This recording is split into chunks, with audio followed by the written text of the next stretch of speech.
Bom dia. A gente está na página 149, unidade 5, e a gente vai continuar, né, trabalhando o gênero dramático. Quem tiver necessidade, volta lá na aula em que eu faço a introdução, né, do gênero dramático. E a gente tem aqui, nessa unidade, uma cena para a gente observar, né, e responder aí algumas questões, né? Na número 1, nos pergunta o autor em que lugar ou espaço, né?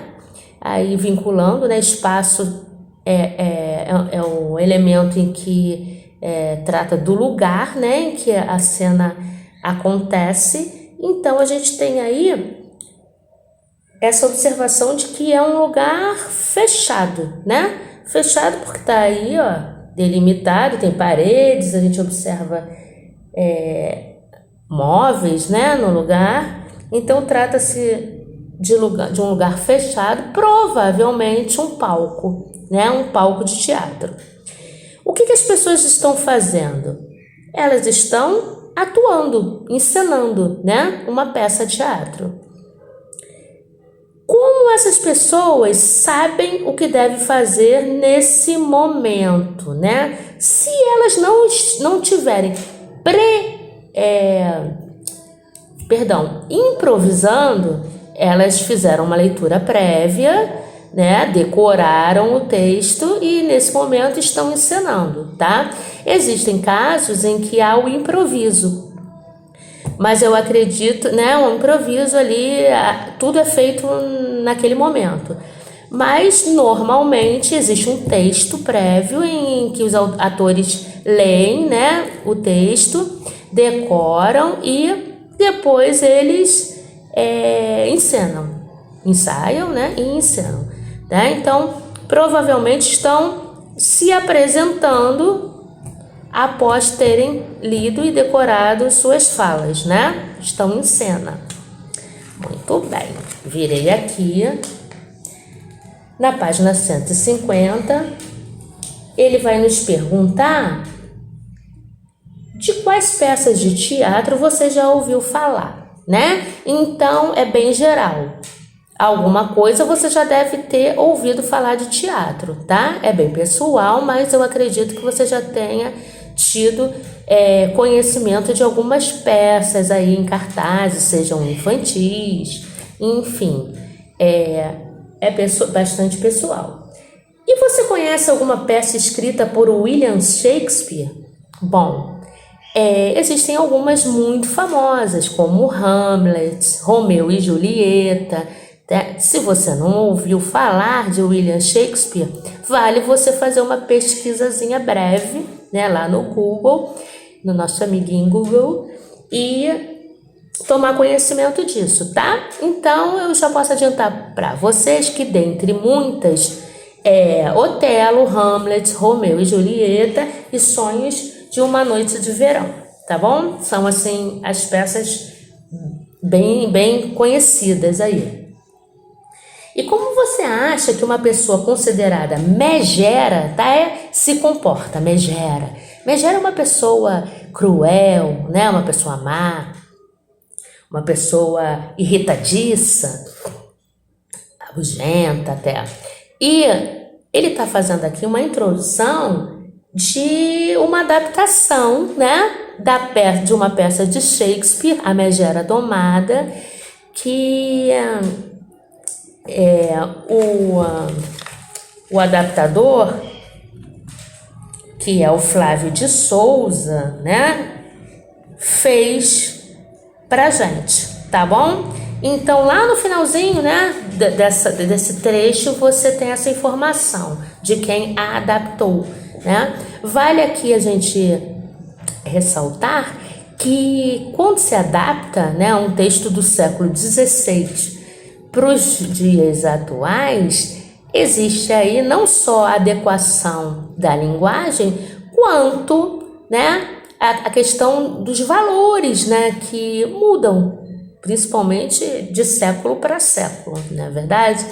Então, existem sempre essas modificações, tá? Então, de cara, ele vai apresentar pra gente aqui os personagens e a característica principal deles antes de apresentar o trecho, né, adaptado em si, tá? Então, eu acho interessante a gente dar uma olhadinha aqui na sinopse, né? Só para contextualizar, tá? Lucêncio, filho de um rico comerciante de Pisa, chega a Pádua para estudar na universidade, mas logo se apaixona por Bianca, filha caçula de um rico mercador e que já tem 2 pretendentes.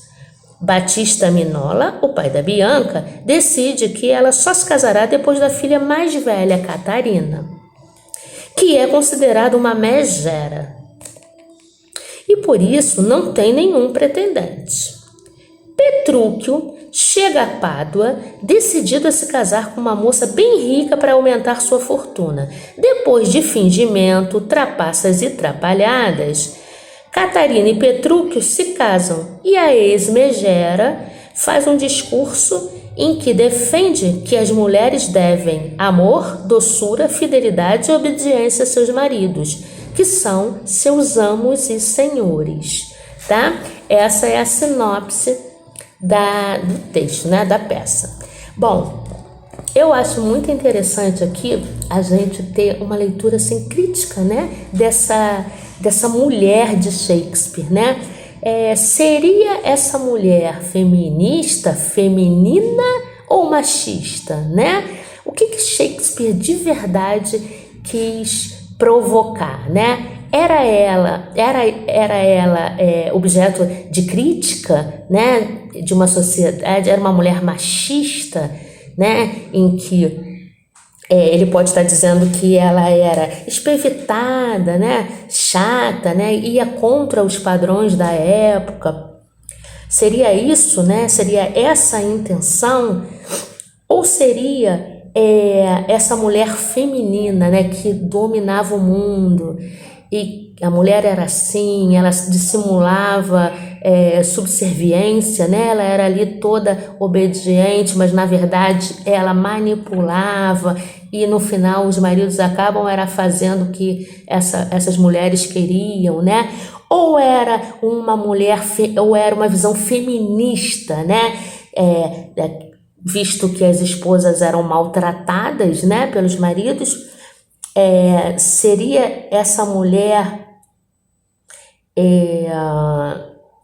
o símbolo de uma crítica dele, né, de uma maneira como ele queria que essa mulher se portasse, né? Que visão ele quis nos passar, né? Eu acho bem interessante a gente pensar nisso, fazer essa leitura, né? Enfim, ler nas entrelinhas desse texto. E aí, eu vou pedir para a gente fazer uma encenaçãozinha, né, dessa leitura, né, mas só amanhã ao vivo lá no Meet a gente vai se encontrar, tá? Então eu peço que vocês leiam depois, né, eu vou corrigir, mas a gente depois, né, da aula de hoje se detém aqui ainda nesse texto para a gente se encontrar amanhã e fazer uma encenaçãozinha que eu acho que vale a pena, tá? E aí vocês dão uma estudadinha a mais no texto depois, tá? Mas vamos seguir aí com a correção do trabalhinho de casa, tá bom? E uma coisa interessante também, eu não sei se vocês assistiram, teve aí uma readaptação, né? Uma novela, a gente chama de intertexto, né?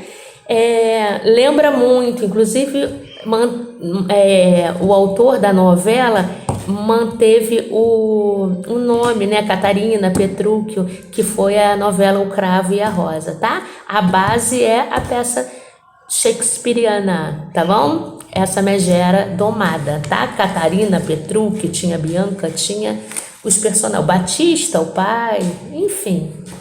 Bem bacana a novela, muito, muito interessante, passou várias vezes da Rede Globo, tá bom? Então, vamos dar uma passada no texto, né? Já que eu li a sinopse, para a gente fazer a correção. E fica aí a tarefa de casa, que é dar uma estudadinha para a gente fazer a leitura dramatizada amanhã, juntinhos lá no Meet, tá bom? Na sexta-feira.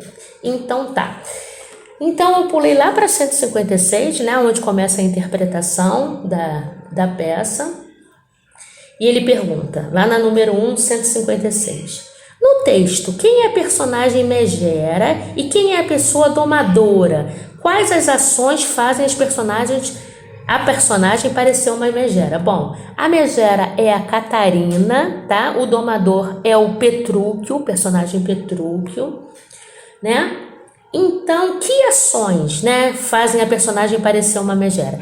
Ela pretende dizer não, ela fica brava, né, dizendo que talvez não se torne efetivamente mulher dele, né? Então tem umas ações, tem umas falazinhas que fica bem caracterizado aí a personalidade dessa mulher, tá? Má, irritadiça, tá bom? Vamos lá, na número 2, qual é a situação que cria o conflito nesse trecho? Aí eu tenho a opção A, B ou C, tá? Qual é a situação que cria o conflito nesse trecho? A recusa de Catarina em viajar com Petrúquio após a cerimônia do casamento? A insistência de Petrúquio de casar-se com Catarina mesmo contra a vontade dela e da família? Não. O interesse de Petrúquio em casar-se com Catarina com o objetivo de domá-la, né? Então, ela tinha personalidade forte, ele tinha interesses escusos, né? Ele queria aumentar a fortuna, sabe? É claro, né, que quem lê tudo vai ver que no final ele se apaixona pela fera. Mas ele realmente o que causa o conflito, a grande confusão, letra C, né, é a intenção de casar-se com o objetivo de domá-la, de satisfazer os interesses dele, pessoais, mas também o desafio de domar aquela mulher tão brava, tão voluntariosa, tá? Letra C. Aí lá no retângulozinho laranja, ele explica pra gente novamente o que é conflito, né? Que é o problema, né? No texto dramático é um problema que envolve as personagens e que faz a história progredir, avançar. Nesse momento, cria-se uma expectativa e o leitor fica à espera do desfecho, né? Aquela coisa do suspense, né? De prender mesmo a leitura. Número 3. Identifique os temas centrais do texto dramático, a megera e a fera, né? Então, os temas centrais, temas, mais de um. A gente tem o casamento, os conflitos familiares e os conflitos homem e mulher, tá? Então, o casamento, conflitos familiares e conflitos entre homens e mulheres são os temas centrais, tá? A partir disso se desenrola a história. Muito bem. Releia, número 4, a descrição dos trajes de Petrúquio. Vamos lá. Petrúquio entra vestindo roupas gastas, rasgadas, manchadas, que não combinam entre si, com franjas, babados, flores de pano e outros enfeites, com luvas e botas. Cada uma de um modelo e cor. Um chapéu enorme, cheio de penas e plumas, parecendo ao mesmo tempo maluco, palhaço e mendigo. Letra A. Por que os trajes de Petrúquio causam espanto, né, em todos os convidados? Ele não está vestido adequadamente para um casamento. Causa espanto, tá? Porque suas vestes são inadequadas. Em sua opinião, por que ele entra vestido assim na cerimônia de casamento? Isso aí é muito pessoal, né? Mas assim, a questão da personalidade desse homem também esbarra aí na sua caracterização. Ele é uma pessoa com os gostos excêntricos, uma pessoa que gosta de desafios, que gosta de causar, né? Então eu acredito que a personalidade dele dite, né, essa vestimenta inadequada aí. Ele quer romper certos valores, é uma pessoa destemida.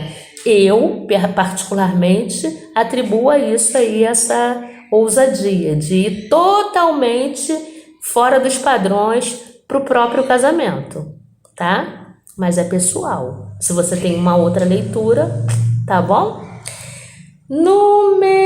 Letra C. Qual é a reação de Petrúquio quando tentam convencê-lo a trocar de roupa?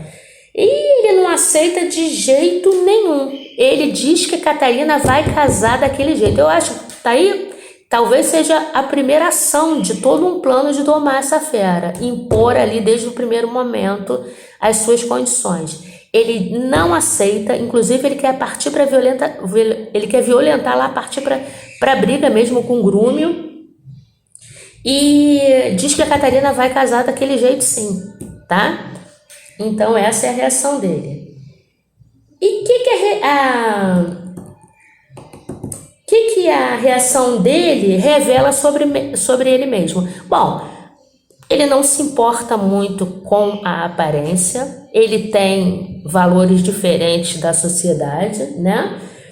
E ele é uma pessoa agressiva, porque ele parte mesmo para o braço, para resolver no braço, e defende que o valor da pessoa não está nas suas roupas, tá? Então, contrariando toda uma sociedade, né? A gente está lá no século XVI, tá bom? Então, vamos lá. 5. Em que lugar se passa esse trecho da peça? Esse aqui que a gente acabou de ler, esse pequeno trecho aqui, se passa fora da igreja, né, em frente à igreja, e depois no momento do casamento dentro da igreja, tá? Então tem 2 espaços aí. Então explique a relação desse lugar com a ação ocorrida. Bom, a cena começa fora da igreja, né? E depois se dá no seu interior no momento do casamento, tá bom? Por isso, número 6, lá na 157. Releia esse trecho do texto. Petrúquio sai, seguido por Grúmio, Batista, Hortêncio e Biondelo. Trânio vai para a frente do palco. Trânio é o narrador, tá? Ele vai ser adaptado, tá? Não existe na peça original a figura de um narrador, tá? Foi o Flávio, o adaptador, que inseriu esse narrador. E enquanto fala para o público, a cena do casamento se arma atrás dele. São as rubricas, né? Aquelas indicações para facilitar a atuação da personagem, tá? Porque o texto dramático, ele é construído para ser encenado. A gente não pode perder essa visão, tá legal? E a gente vai encontrar muitas marcas da oralidade, né? Da coloquialidade, que é a língua, da modalidade falada da língua, né? Então, muito bem.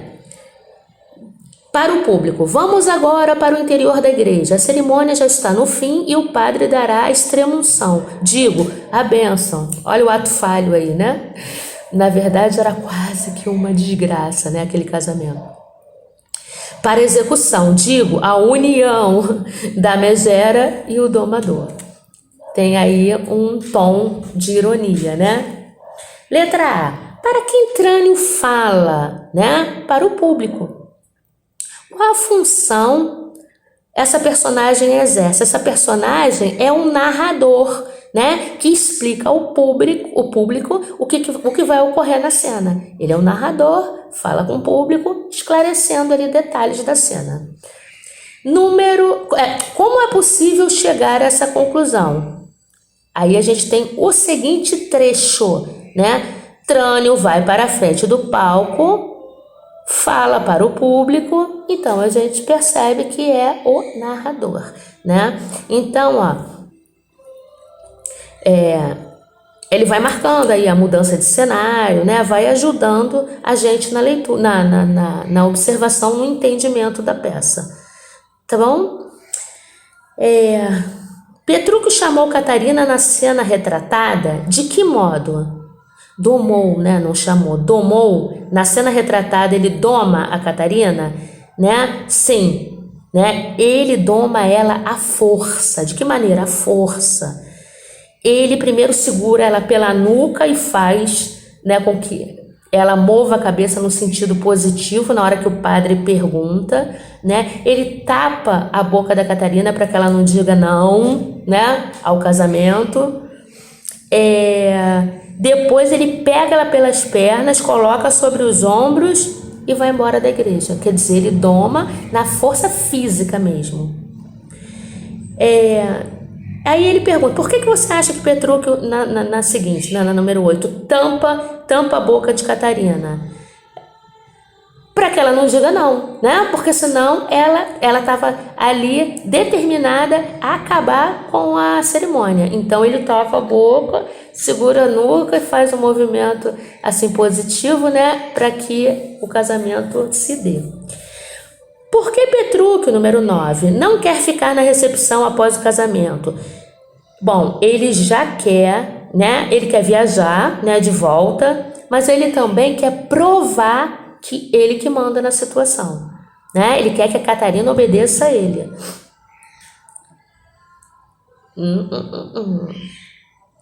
De acordo com a reação de Catarina, parece que ela vai obedecer? Não, né? Parece que não. Ela estava ali se debatendo, né? Ela diz, já estou brava, irada, furiosa. Então, tudo indica que ela, né? Ela diz, inclusive, talvez eu desista de ser sua mulher, né? Então, ele, naquele momento, ele queria correr com as coisas mesmo para que a coisa acontecesse. Quando ele pede para a gente justificar com elementos do texto, pode pegar exatamente as frases ditas pela Catarina, tá? Eu já estou brava, irada, furiosa, talvez eu não vá nunca, talvez eu desista de ser sua mulher, tá? Esses elementos do texto, esses trechozinhos, provam de que ela parece que ia contrariar ali o marido. E aí ele é enfático, né? Fazendo com que ela obedeça. Releia os trechos e explique o sentido das expressões em destaque. Você não pretende se casar assim?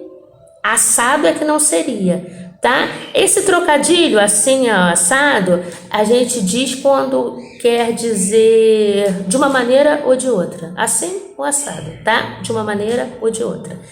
Cata, não seja incrivelmente ingrata. Incrivelmente ingrata, ele quer enfatizar essa ingratidão, tá? Potencializar, né? Dar ênfase a essa ingratidão. Você é imensamente ingrata.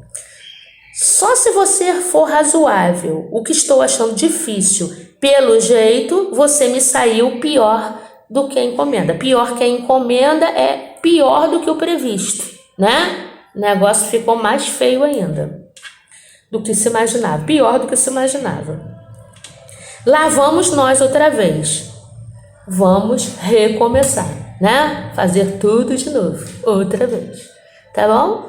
E aí, amanhã a gente se encontra para dramatizar, estudem um texto bonito. A gente não vai fazer só uma leitura, a gente vai incorporar Petrúquio, Catarina, Batista, narrador, tá bom? E aí eu vou alternando aí as personagens para que todos vocês participem. Tá legal? Até sexta, até amanhã. Beijinho no core.